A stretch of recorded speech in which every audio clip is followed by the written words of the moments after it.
Hoje, dia 31/1/2021. Tô fazendo um vídeo bem rápido para estar mostrando esse trompete, essa raridade. Isso aqui é um modelo, é um Yamaha YTR 739T.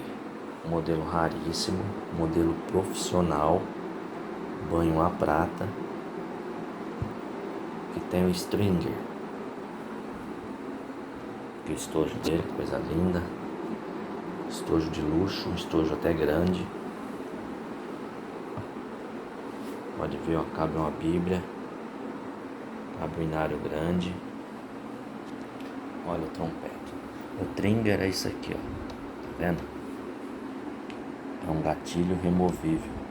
Eu acho que o único modelo da Yamaha que tem esse stringer, que significa T, é esse modelo aqui profissional. Olha que trompete lindo. Olha o jeito que tá esse trompete. Impecável. Banha prata. Original made in Japa. Modelo profissional raríssimo.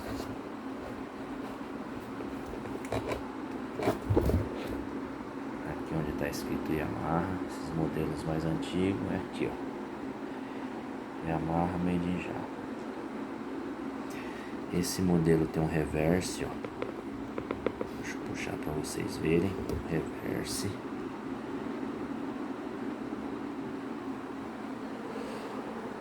Trompete maravilhoso. Uma raridade. Uma mosca branca. Quem tem não vende. Yamaha YTR 739T. T significa esse gatilho. Stringer.